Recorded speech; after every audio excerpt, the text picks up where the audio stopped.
सर्वांना नमस्कार. स्वागत आहे तुमच्या गोंधन मराठी चातुर्य कथा या यूट्यूब चॅनलवर. व्हिडिओकडे वळण्यापूर्वी आपल्या चॅनलला लाईक करा, सबस्क्राईब करा आणि बेल आयकॉन प्रेस करा. चला तर आता वळूया आपल्या स्टोरीकडे. गोंधन भाग 3. जत्रेच्या त्या रात्री पुष्पाच्या मनात एक वेगळी धडधड सुरू झाली होती.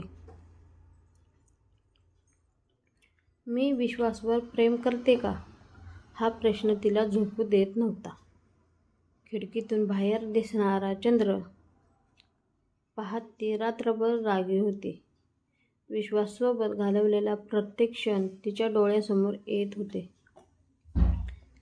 त्याचं हसणं, त्याचं बोलणं, त्याच्या मनातलं दुःख. सकाळ झाली, पण त्या सकाळी गावात एक वेगळीच बातमी पसरली होती. शहरातून मोठे जमीनदार आले आहेत. त्यांच्या मुलासाठी मुलगी पाहायला आलेत म्हणे, आणि ती मुलगी म्हणजे पुष्पा. ही बातमी ऐकताच पुष्पाच्या पायाखालची जमीनच सरकली. घरी पोचल्यावर तिने पाहिलं, आई नवीन साडी काढून ठेवत होती. वडील घर आवरत होते. मामा आनंदाने फिरत होता. काय चाललंय, पुष्पाने विचारलं. आई हसत म्हणाली, पुष्पा, तुझ्यासाठी स्थळ आलंय. क्षणभर तिचं हृदय थांबल्यासारखं झालं. मला लग्न नाही करायचं, ती अचानक म्हणाली. घरात शांतता पसरली. मामा रागाने उभा राहिला. मग आयुष्यभर घरी बसायचं आहे का?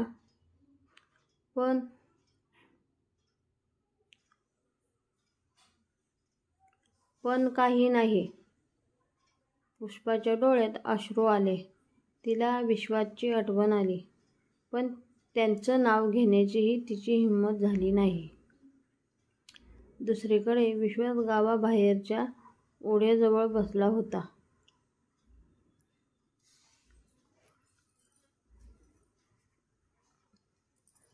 त्याच्या हातात ते छोटंसं फूल होतं.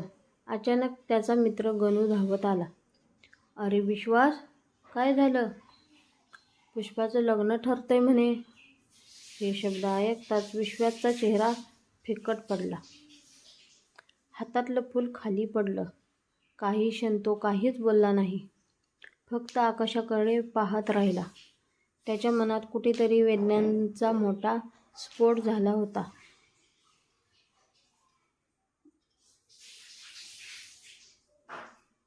पण चेहऱ्यावर मात्र शांतता होती.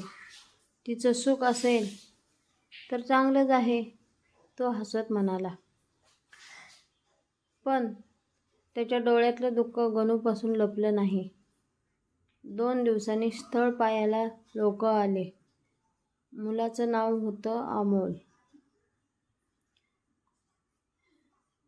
शहरात नोकरी, मोठं घर, भरपूर जमीन. सगळ्यांना तो आवडला. पण पुष्पाच्या चेहऱ्यावर आनंद नव्हता. अमोलने तिच्याशी बोलण्याची इच्छा व्यक्त केली.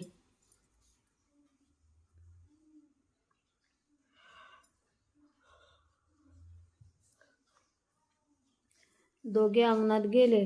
अमोल हसून म्हणाला, तुम्हाला हे लग्न मान्य आहे का? पुष्पा काही क्षण शांत राहिली. मग हळू आवाजात म्हणाली, जर मी नाही म्हटलं तर? अमोल थोडा चकित झाला. म्हणजे माझ्या मनात दुसऱ्याचं नाव असेल तर? अमोलचा चेहरा गंभीर झाला. तुम्ही त्यांच्यावर प्रेम करता? पुष्पाच्या डोळ्यात पाणी आलं. ती काही बोलली नाही, पण तिची शांतता हेच उत्तर होतं. अमोल काही क्षण विचार करत राहिला. मग तो हसला. मग मी तुमच्याशी लग्न करणार नाही. पुष्पा आश्चर्याने त्याच्याकडे पाहू लागली. का? कारण प्रेमाशिवायचं लग्न म्हणजे आयुष्यभराची शिक्षा. हे ऐकून तिच्या डोळ्यात आदर दाटला. त्या रात्री अमोलने पुष्पाच्या वडिलांशी स्पष्ट बोललं. मला हे लग्न करायचं नाही. सगळे स्तब्ध झाले. मामा संतापला. काही कमी आहे का आमच्या मुलीत? अमोल शांतपणे म्हणाला. कमतरता मुलीत नाही, तिचे मन दुसरीकडे आहे. हे ऐकताच घरात पुन्हा वादळ उठलं. वडील रागाने ओरडले. तो विश्वासच आहे ना? पुष्पा घाबरली. पण यावेळी तिने मान खाली घातली नाही. पहिल्यांदाच ती धैर्याने म्हणाली, हो.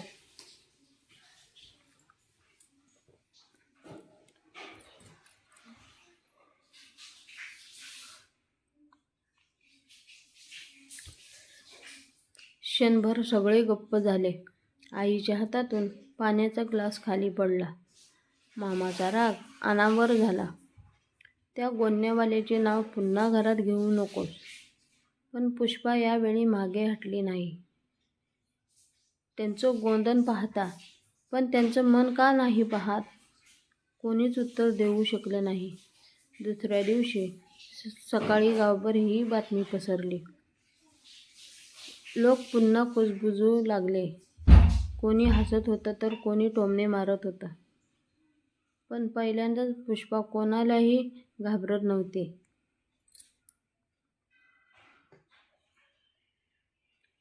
तिने स्वतःच्या मनाची कबुली दिली होती.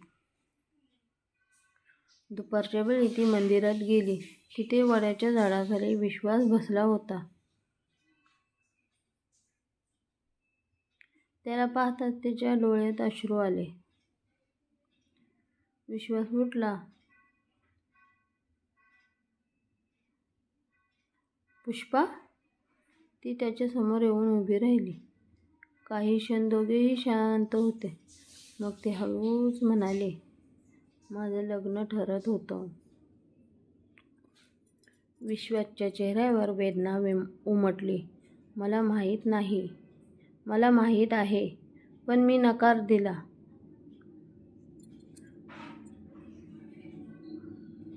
तो अवाक झाला. का?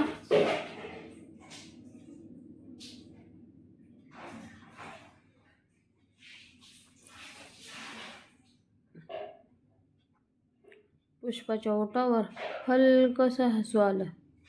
तिने त्याच्या डोळ्यात पाहिलं आणि आयुष्यात पहिल्यांदाच ती म्हणाली, कारण मी तुझ्यावर प्रेम करते विश्वास.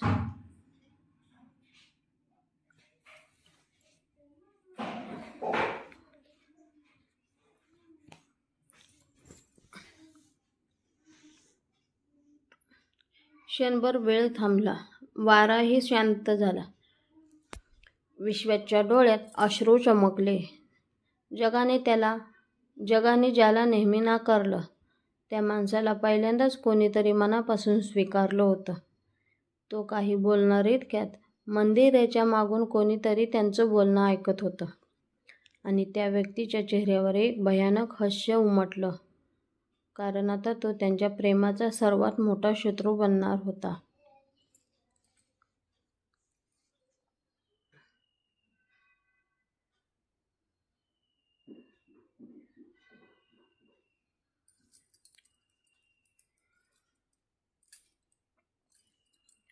कथा आवडली असेल तर एक लाईक नक्की करा. तुमचं मत कमेंटमध्ये नक्की कळवा. ही कथा तुमच्या मित्रमैत्रिणींना शेअर करा. आमच्या चॅनलवर नवीन असाल तर चॅनलला सबस्क्राईब करा आणि बेल आयकॉन प्रेस करायला विसरू नका.